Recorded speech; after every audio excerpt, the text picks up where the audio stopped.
Hola, buenas noches. ¿Alguna vez le ha sucedido que es tanto lo que habla acerca de una persona con aquellos que convive que le terminan diciendo, oye, ¿por qué no nos lo presentas? Eso nos debiese suceder con el Señor Jesús. Hoy vamos a ver 3 razones por las que damos a conocer a Jesús. Se encuentran en Mateo 28, versículos del 16 al 19. Cuando Mateo escribió su evangelio, lo hizo con el propósito de dar a conocer que Jesús es el Mesías anunciado en el Antiguo Testamento. Pero Mateo 28, versículos del 16 al 20, es muy importante esta sección porque contiene la misión de todo cristiano.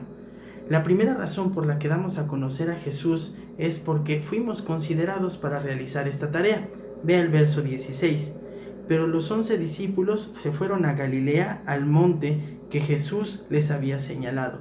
Lo primero que se nos dice es que el lugar en donde se dio esta misión. Sabemos que fue en Galilea, el lugar de origen de la mayoría de los seguidores de Cristo. Y se nos dice en específico que fue en un monte, pero no se nos dice más. No conocemos el nombre del monte, ni la ubicación exacta, ni cuándo se dio esta instrucción. Solamente sabemos esto, y se nos dice también quiénes estaban presentes. Mateo enfatiza, pero los 11 discípulos, aunque no fueron los únicos. También sabemos que estaban las mujeres que vieron resucitar a Jesús. En Mateo 28:7 se nos dice. Y por el apóstol Pablo sabemos también que se encontraban cerca de 500 personas. Ahora, fue en Galilea y estaba toda esta muchedumbre, esta multitud ahí junta. ¿Por qué es esto? Bueno, porque la instrucción iba a ser no solamente para los apóstoles, esta iba a ser una tarea para todo seguidor de Cristo. Pero también vemos que damos a conocer a Jesús porque Él es inmensamente especial. El versículo 17 y 18 lo declaran.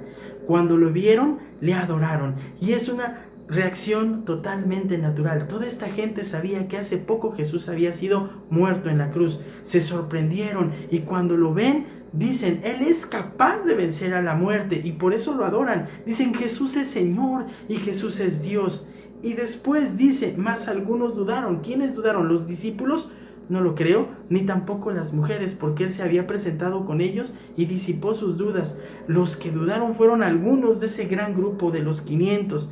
Pero vean la reacción. Y acercándose Jesús, les habló diciendo, de una manera cuidadosa, se acerca para hablarles y así disipar sus dudas. Y les habla. Y cuando les habla, Él tiene captada su atención y les dice, toda autoridad me ha sido dada en el cielo y en la tierra. Y lo que está a punto de decir el Señor Jesús es, todo está bajo mi control. Así es que yo quiero pensar que lo primero que sintieron fue una inmensa paz al experimentar y saber que estaban en manos de Jesús, quien era capaz de vencer a la muerte, quien era perfecto, quien había vencido el pecado, y seguramente tenían en su mente que era capaz también de dominar las fuerzas de la naturaleza e incluso a los seres espirituales.